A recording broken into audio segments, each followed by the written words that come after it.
चाहे कोई भी इंडस्ट्री हो दोस्तों, चाहे आपका बॉलीवुड हो, चाहे आपकी पॉलिटिक्स हो, चाहे आपकी सोशल लाइफ हो, चाहे आपका दफ्तर हो, एक ऐसी गेम है दोस्तों, अगर जो आपको खेलने आ गई ना तो एक अनाड़ी भी खिलाड़ी दिखता है। और अगर इस गेम को आप नहीं खेल पा रहे हो या समझ पा रहे हो तो एक खिलाड़ी भी अनाड़ी दिख जाता है। आज बात की जाएगी गेम ऑफ परसेप्शन की। ये बहुत जरूरी, बहुत आवश्यक गेम है। ये एक ऐसी पावर है परसेप्शन जो एक गधे को घोड़े के बराबर खड़ा कर सकती है और एक घोड़े को गधे के बराबर भी दिखा सकती है। आज बात करेंगे फुटबॉल जगत में इस गेम का कितना बड़ा रोल है और मैं स्पेसिफिकली बात करूंगा रियल मैड्रिड। फुटबॉल जो मर्जी इंसान देखता हो, कम देखता हो या ज्यादा देखता हो, 2-4 गिने चुने क्लब्स होते हैं जिनकी पॉपुलैरिटी अक्रॉस द ग्लोब होती है कि भाई मैनचेस्टर यूनाइटेड का नाम तो बच्चे ने सुना ही होगा, रियल मैड्रिड का नाम तो भाई ने सुना होगा, बार्सिलोना या बायर्न का नाम तो बच्चे या भाई या बुजुर्ग ने सुना होगा, चाहे वो फुटबॉल रेगुलरली देखता होगा या नहीं। तो रियल मैड्रिड उस लेवल की ब्रांड है फुटबॉल में, उस इंपैक्ट का, उस इन्फ्लुएंस का या उस ऑरा का क्लब है, एक बहुत बड़ा मैसिव क्लब है। ओवर द ईयर बड़े बड़े गैलेक्टिको साइन करना, पोस्टर बॉय वाली इमेज रखना, बड़े बड़े सुपरस्टार को एक फेस ऑफ द क्लब बना के रखना, ये सब रियल मैड्रिड करता है। 2018 तक चीजें बहुत अच्छे से चल रही थी गेम ऑफ द परसेप्शन में।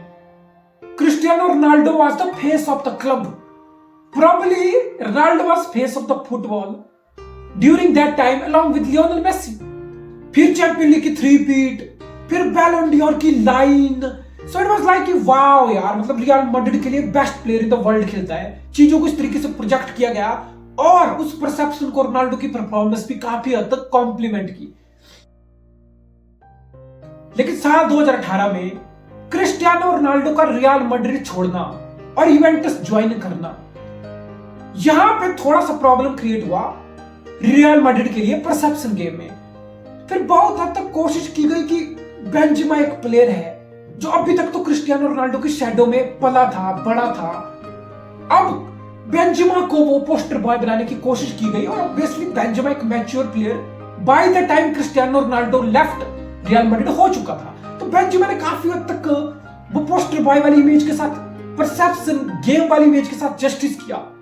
बहुत तगड़ी तगड़ी परफॉर्मेंस लगाई और बैलन ड'ओर तक जीता। सो इट वाज लाइक ठीक है यार, for the time being Rodrigo, Vinicius, Valverde, ये सब नए प्लेयर की खेती तैयार होगी पोस्टर बॉय वाली, तब तक बेंजेमा हमारा पोस्टर बॉय होगा। और ये स्ट्रेटजी रियल मैड्रिड के लिए काफी हद तक काम की। लेकिन फिर बेंजेमा चला जाता है और तब तक विनीसियस जूनियर का काफी हद तक राइज हो जाता है। तो रियल मैड्रिड का अगला परसेप्शन गेम का पोस्टर बॉय था विनीसियस जूनियर। लेकिन दिक्कत पता कहां आई? रेसिज्म की बातें, रेसिज्म का अब्यूज और फिर उस चीज को लेके विनीसियस जूनियर का काफी वोकल स्टैंड कि भाई स्पेनिश लोगों तुम ये नहीं कर सकते हो, स्पेन एज अ होल। अब रियल मैड्रिड ठीक है, अपनी इमेज है, अपनी परसेप्शन है, अपना ऑरा है, लेकिन क्लब तो स्पेन का है ना, कंट्री तो स्पेन को रिप्रेजेंट करता नहीं रियल मैड्रिड। स्पेन से मतलब एक कंट्री से बड़ा नहीं सोच सकते ना तुम। तो स्पेन के लोगों को क्वेश्चन करना, स्पेन के लोगों को पॉइंट आउट करना, फिर उस अब्यूज को लेके, उस क्रिटिसिज्म को लेके स्पेन को काफी हद तक एक्सपोज करता रहा time to time Vinicius Junior. और रियल मैड्रिड के साथ ये चीज काफी हद तक फिट नहीं बैठी। सो रियल मैड्रिड जो चाहता था ना कि विनीसियस जूनियर को next face of the club बनाया जाए, वो स्ट्रेटजी काफी हद तक आपके काम नहीं की। फिर आप किलियन एम्बापे के पीछे थे काफी साल से, रियल मैड्रिड चाह रहा था कि किलियन एम्बापे साइन हो जाए, एक बैटन पास हो जाएगी, एक क्रिस्टियानो रोनाल्डो का एक बड़ा चेहरा फिर से उस ऑरा का है, उस लेवल का superstar for years to come, poster boy perception game में एक नया चेहरा, एक नया फेस ऑफ द क्लब हमें मिल जाएगा। लेकिन हो क्या रहा था, Kylian Mbappe year after year literally मतलब आऊंगा वो ना पंचायत वाला, तुम चलो मैं आऊंगा, वो वाला सीन हो रहा था। तो रियल मैड्रिड थोड़ा कंफ्यूज दिखा कि विनीसियस की इमेज परसेप्शन वाली उसमें फिट नहीं हो रही, एम्बापे आ नहीं रहा। फिर एक नया मोड़ आता है साल 2023 में। यस मेरे भाई, यस, यही मुद्दा है, जूड बेलिंगम की साइनिंग। कि भाई देखो आ गया नया सितारा, स्विफ्टली, बहुत स्विफ्टली, बहुत स्मार्टली विनीसियस जूनियर से लाइमलाइट को, स्पॉटलाइट को, पोस्टर बॉय वाले बैटन को पास ऑन किया गया। बेलिंगम पे सारा पीआर, सारा परसेप्शन गेम लगाया गया बेलिंगम पे कि देखो यार कितना अच्छा इंसान है बेलिंगम, कितनी इंसानियत भरी पड़ी है बेलिंगम में। बाकी सारे तो हरामजादे हैं जो फुटबॉल खेलते हैं, बेलिंगम जैसा तो कोई नहीं है, संत आदमी है बेचारा। ये तो हिमालयन की गुफा से आया हुआ है, तो फुटबॉल ऐसे ही खेल रहा है, इसके बराबर तो कोई प्लेयर ही नहीं है। अरे बेलिंगम का पास देखो, अरे एक्सपर्ट लोगों को ऑर्गेज़म आ रहा था बेलिंगम का पास देख के, बेलिंगम के टैप इन देख के ऑर्गेज़म आ रहा था। हालांड गोल करता था वो टैप इन होते थे, बेलिंगम वो गोल करता था तो वो मैच डिसाइडिंग गोल होते थे। वो परसेप्शन तोड़ने वाले, हाइप बढ़ाने वाले नेक्स्ट लेवल स्टफ होते थे वो। तो बड़े स्विफ्टली पैसा फूक के रियल मैड्रिड ने सोचा कि वो बन गया भाई, हमें पीआर बॉय अपना मिल गया, it's Jude Bellingham, it's Jude Bellingham world we are living in. पूरा साल यही चला, लेकिन फिर इस साल रियल मैड्रिड ने फाइनली अपने मेन टारगेट को साइन कर लिया, किलियन एम्बापे।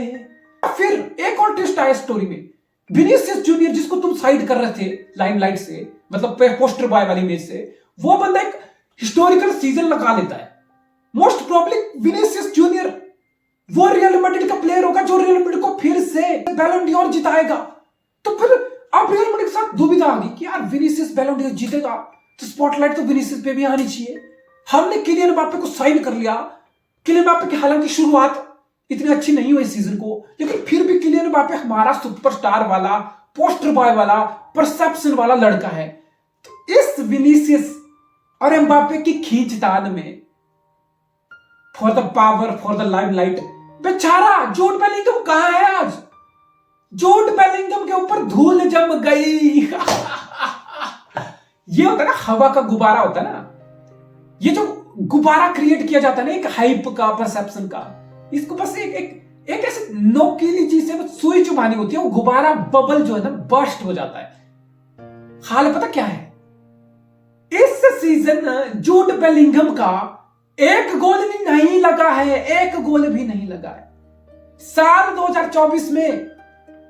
2024 में योस्को ग्वार्डियोल के ज्यादा गोल है as compare to Jude Bellingham. वो जूड बेलिंगम जिसको रियल मैड्रिड की पीआर बैलन डोर के डिबेट में कुछ चंद महीने पहले ले आई थी। मैं यहां बिल्कुल नहीं बोल रहा हूं कि जूड बेलिंगम घटिया प्लेयर है, कि जूड बेलिंगम बहुत एवरेज प्लेयर नहीं यार, अच्छा प्लेयर है जूड बेलिंगम। लेकिन जितनी हाइप थी जूड बेलिंगम की, जिस लेवल पे पीआर की गई रियल मैड्रिड द्वारा पैसे लगा के जूड बेलिंगम की, क्या उस लेवल का प्लेयर है जूड बेलिंगम? क्या जूड बेलिंगम के लेवल का कोई और प्लेयर नहीं था जैसा तुम्हें दिखाया गया, जैसे परसेप्शन बनाई गई? नहीं, जूड बेलिंगम से बेटर पता कौन खेल रहा है? Cole Palmer. जूड बेलिंगम से बेटर सीजन पता किसका लगा last year? Phil Foden, Premier League player of the season. Saka जैसे लोग भी मेहनत कर रहे हैं, लेकिन नाम और हाइप जूड बेलिंगम से ऊपर किसी की नहीं होगी। अब रियलिटी पता क्या है इस साल? रियल मैड्रिड की पोस्टर बॉय वाले, परसेप्शन वाले बैटल में विनीसियस और किलियन एम्बापे दो नाम सामने हैं। बैक स्टेज या बैक सीट ले चुका है आपका Jude Bellingham. So it's quite funny कि फुटबॉल में कितनी जल्दी चीजें बदलती हैं। यस, जूड बेलिंगम अच्छा प्लेयर है, हाइप को अगर छोड़ा जाए तो still a very good player, young player है भाई। हो सकता है फ्यूचर बैलन डोर विनर होगा वो, फोर्डन भी जीत सकता है, कोल पाल्मर भी बैलन डोर जीत सकता है ना? तो फिर जूड बेलिंगम भी जीत सकता है। तो ये सारी चीजें फ्यूचर वाली हैं और ये सारी पोटेंशियल वाली चीजें। लेकिन जिस तरीके की हवा बनाई गई थी जूड बेलिंगम की, आज रियलिटी है कि वो हवा सारी खत्म हो चुकी है। वो हवा ग्राउंड में अब नहीं दिखती। और अब इस परसेप्शन वाली बैटल में किलियन एम्बापे और विनीसियस जूनियर बेलिंगम से आगे निकल चुके हैं। This is the game of perception. That's how marketing works, that's how PR works. और फुटबॉल फैन को हमेशा याद रखना चाहिए कि फुटबॉल को हमेशा पीआर से बाहर, स्टैट्स से बाहर, हाइप से बाहर देखने की कोशिश करो। फुटबॉल को फुटबॉल की तरह देखो, स्किल्स पे जज करो, प्लेयर के पोटेंशियल पे जज करो, प्लेयर के परफॉर्मेंस पे जज करो, ना कि मीडिया हाइप पे जज करो। That's the moral of the story.